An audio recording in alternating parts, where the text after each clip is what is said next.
মধ্যপ্রাচ্যে চলমান উত্তেজনায় নতুন মোড় এসছে। থেমে থেমে ইরানকে উত্তক্ত করছে আমেরিকা, কিন্তু তাতে তো লাভ হচ্ছেই না, উল্টো বড় ক্ষতির মুখে পড়ছে ডোনাল্ড ট্রাম্পের প্রশাসন। ব্যাপারটা এমন যে ইটের বদলে পাটকেল খেতে হচ্ছে মার্কিন বাহিনীকে। দর্শক, একদিন আগে মার্কিন ড্রোন MQ-1 নামিয়ে দিয়েছে ইরান। তার জবাবে তেহরানকে শিক্ষা দিতে এসে উল্টো কষে থাপ্পড়ি খেয়েছে আমেরিকা। যুদ্ধ বিমানের গর্জন তুলে মধ্যপ্রাচ্যে আর এক ঘাঁটি হারাতে হয়েছে মার্কিন বাহিনীকে। দর্শক, সোমবার সকালে কয়েক ঘন্টার ব্যবধানে এমন কিছু ঘটনা ঘটেছে যা বিশ্লেষকদের মতে শুধু ইরান যুক্তরাষ্ট্র সংঘাত নয়, বরং পুরো অঞ্চলকে আরো বড় সংঘর্ষের দিকে ঠেলে দিতে পারে।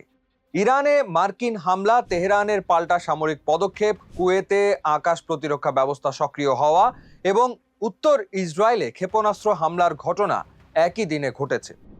দর্শক, ঘটনার সূত্রপাত যুক্তরাষ্ট্রের সামরিক অভিযানের মাধ্যমে। মার্কিন সেন্ট্রাল কমান্ড সেনকম জানিয়েছে তারা ইরানের গোরুক শহর ও কোশেম দ্বীপে অবস্থিত রাডার এবং ড্রোন সংশ্লিষ্ট স্থাপনাগুলোতে হামলা চালিয়েছে।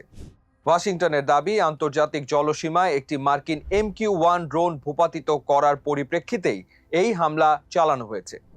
মার্কিন বাহিনীর বক্তব্য অনুযায়ী অভিযানে ইরানের কয়েকটি আকাশ প্রতিরক্ষা ব্যবস্থা, একটি গ্রাউন্ড কন্ট্রোল স্টেশন এবং দুটি আক্রমণাত্মক ড্রোন ধ্বংস করা হয়েছে। এসব স্থাপনা ওই অঞ্চলে আন্তর্জাতিক নৌ চলাচলের জন্য হুমকি তৈরি করছিল। তবে দর্শক, ইরানের দৃষ্টিতে বিষয়টি সম্পূর্ণ ভিন্ন। তেহরান দীর্ঘদিন ধরেই বলে আসছে পারস্য উপসাগর ও হরমুজ প্রণালীর নিরাপত্তা নিশ্চিত করার অধিকার তাদের রয়েছে।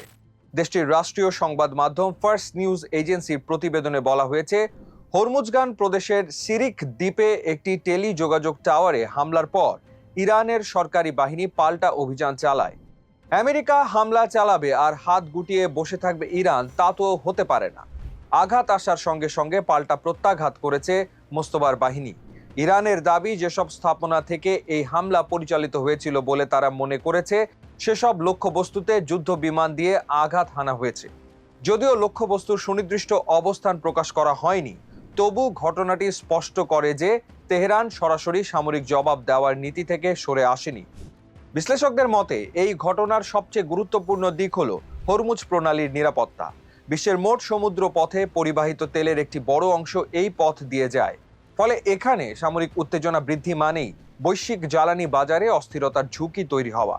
ইরান ও যুক্তরাষ্ট্রের যে কোনো সংঘর্ষ সরাসরি আন্তর্জাতিক বাণিজ্য ও তেল সরবরাহকে প্রভাবিত করতে পারে। দর্শক, এদিকে একই সময়ে কুয়েতে দেখা যায় আরেকটি উদ্বেগজনক পরিস্থিতি। সোমবার সকালে দেশটির আকাশ প্রতিরক্ষা ব্যবস্থা সক্রিয় করা হয় এবং বিভিন্ন এলাকায় সাইরেন বেজে ওঠে।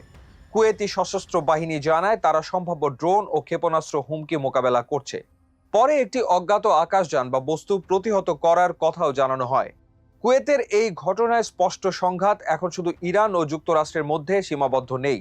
উপসাগরীয় দেশগুলো নিজেদের নিরাপত্তা নিয়ে উদ্বিগ্ন হয়ে উঠছে, বিশেষ করে অঞ্চলে মার্কিন সামরিক ঘাঁটি এবং গুরুত্বপূর্ণ জ্বালানি অবকাঠামো থাকায় যে কোনো উত্তেজনা দ্রুত ছড়িয়ে পড়ার আশঙ্কা রয়েছে।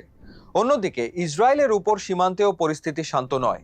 দেশটির সংবাদ মাধ্যম ওয়াইনেট নিউজ জানিয়েছে, পশ্চিম গালিলি, কিরিয়াত শামোনা এবং আশেপাশের এলাকায় বিমান হামলার সাইরেন বেজে ওঠে। ইসরায়েলি সেনাবাহিনীর দাবি, একটি ক্ষেপণাস্ত্র আকাশেই প্রতিহত করা হয়েছে এবং যেখান থেকে এটি ছোড়া হয়েছিল সেই লঞ্চারও ধ্বংস করা হয়েছে। ইসরায়েল বলছে হামলাটি লেবাননের প্রতিরোধ গোষ্ঠীর পক্ষ থেকে চালানো হয়েছে। গত কয়েক মাস ধরে লেবানন সীমান্তে ইসরায়েল ও লেবাননের প্রতিরোধ যোদ্ধাদের মধ্যে প্রায় নিয়মিত সংঘর্ষ চলছে। ফলে উত্তর সীমান্তে নতুন করে ক্ষেপণাস্ত্র হামলা আঞ্চলিক উত্তেজনাকে আরো বাড়িয়ে দিয়েছে।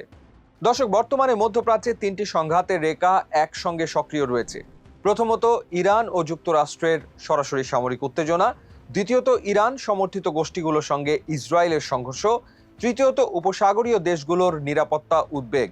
এই তিনটি ক্ষেত্র পরস্পরের সঙ্গে জড়িত হওয়ায় যে কোনো ছোট ঘটনা বড় আঞ্চলিক সংকটে রূপ নিতে পারে। সবচেয়ে গুরুত্বপূর্ণ বিষয় হলো, সাম্প্রতিক ঘটনাগুলো প্রমাণ করছে যে কূটনৈতিক আলোচনা চললেও মাঠের বাস্তবতা এখনো অত্যন্ত অস্থির। যুক্তরাষ্ট্র ও ইরান উভয় পক্ষই নিজেদের অবস্থান থেকে সরে আসার কোনো ইঙ্গিত দেয়নি।